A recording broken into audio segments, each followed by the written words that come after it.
V-Guard presents कौन जीत रहा है, को पावर्ड बाय सेंसोडाइन एंड विमल।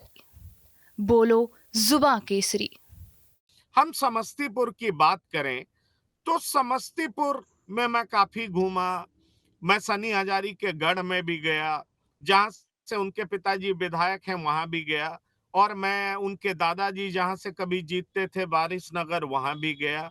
शांभवी चौधरी प्रचार के मामले में उनसे बहुत आगे दिखाई पड़ती हैं।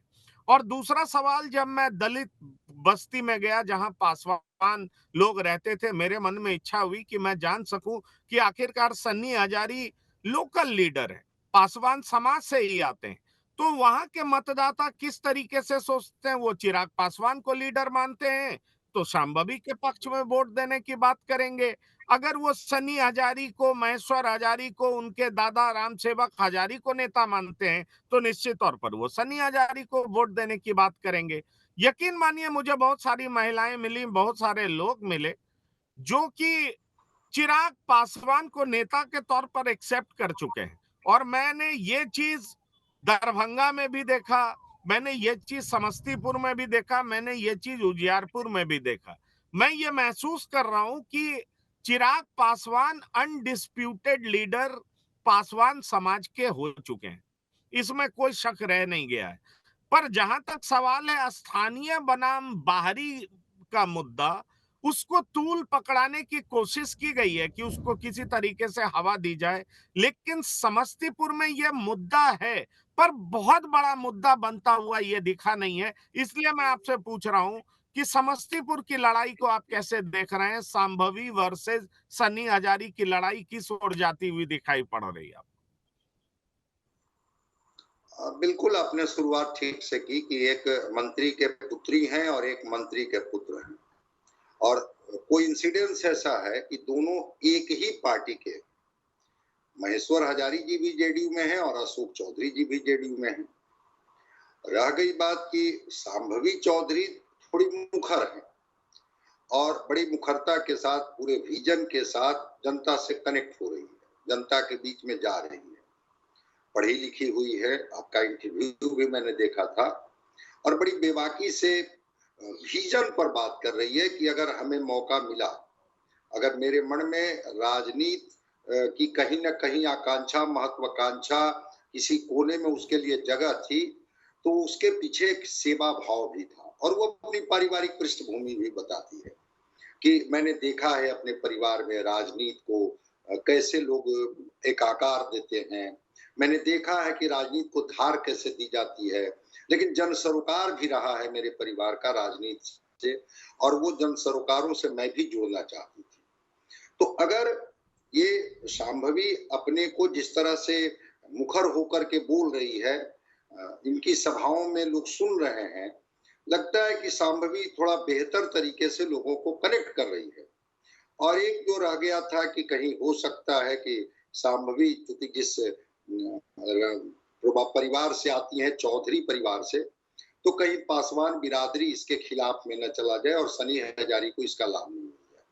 लेकिन इस प्रश्न का जवाब भी आपने बताया, चूंकि आप तो ग्राउंड पर हैं और ग्राउंड पर जब व्यक्ति चीजों को खंगालता है तो कुछ ज्यादा सच्चाई के करीब होता है। हम लोग थोड़ा सा और भी दूसरे स्रोत से बोलते हैं, लेकिन ग्राउंड रियलिटी तो जितना बेहतर तरीके से आपके पास होगी, उतना बेहतर तरीके से मेरे पास संभव ही नहीं है। तो आपने बताया कि पासवान समाज के लोगों ने मान लिया है कि चिराग पासवान मेरे नेता हैं। चिराग पासवान जिस तरह से एड्रेस करेंगे, जिस तरह से, स्वाभाविक है कि चिराग पासवान तो शांभवी के लिए ही बोलेंगे। तो अगर पासवान वोट मिल जाता है और बाकी सारे लोगों का वोट अगर गोलबंद हो जाता है, तो शांभवी की स्थिति बेहतर दिख रही है।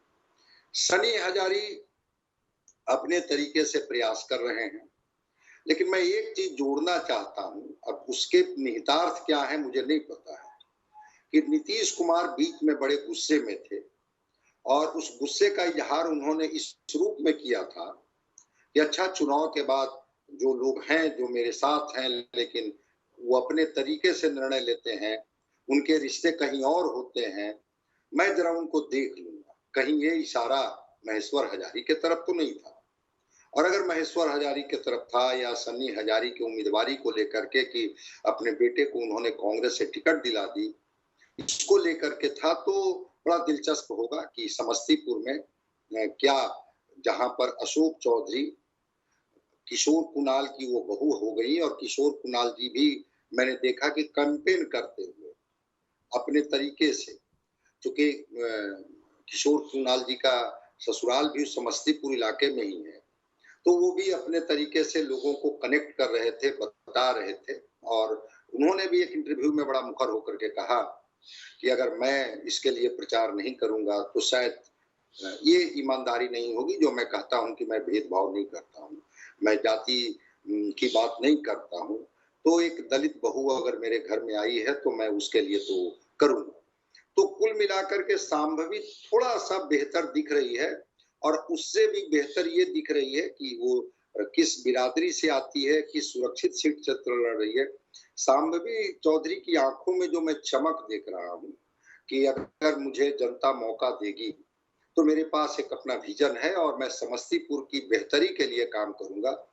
अगर जनता इस पर भरोसा कर लेती है, जैसा कि शांभवी बोल रही है कि अरे एक पढ़ी लिखी हुई लड़की जो एक विजन के साथ हमारे बीच में आई है, और एक युवती जो इस तरह से भरोसा दिला रही है, क्योंकि माना जाता है कि जब कुछ 2-3 टर्म हो जाते हैं किसी भी एमपी को लेकर के, तो थोड़ा वो सैचुरेशन के स्टेज में आ जाते हैं, लेकिन नए नौजवान लड़के लड़कियां जब राजनीति में कदम रखती हैं तो एक जोश तो रहता है, कुछ करने का जज्बा रहता है, कुछ करने की तमन्ना होती है। देखना होगा कि क्या शांभवी की बातों पर लोगों का भरोसा हो पाता है, या सन्नी हजारी जिनके बारे में कहा जा रहा है कि उनका भी एक वोट बैंक है, जो इंडिया गठबंधन का वोट बैंक है। अगर पासवान जाति न भी इनकी बात मानते हैं तो इंडिया गठबंधन में और भी तो लोग हैं, जिसमें मुस्लिम समाज के लोग हैं, यादव समाज के लोग हैं, कुशवाहा समाज के लोग हैं। क्या ये समाज कहीं सन्नी हजारी के साथ अगर खड़ा हो गया, क्योंकि सब कुछ के बाद भी जातीय ध्रुवीकरण, सामाजिक ध्रुवीकरण और धार्मिक ध्रुवीकरण, ये ध्रुवीकरण बनता है, और ये जब ध्रुवीकरण बनता है तो फिर चीजें कहीं और ठहर जाती हैं। तो क्या सन्नी हजारी ध्रुवीकरण करने में सफल हो जाएंगे? जो इंडिया गठबंधन का वोट बैंक है उसको ये साध लेंगे, और साधने के बाद क्या ये शांभवी को बहुत आगे बढ़ने का मौका नहीं देंगे, शांभवी को एक मजबूत चुनौती दे देंगे? तो ये तो अब तो बस नजदीक ही है, हम लोग देख लेंगे कि 13 मई को क्या चीजें निकल करके आती है। वी-गार्ड प्रेजेंट्स कौन जीत रहा है, को पावर्ड बाय सेंसोडाइन एंड विमल। बोलो जुबां केसरी।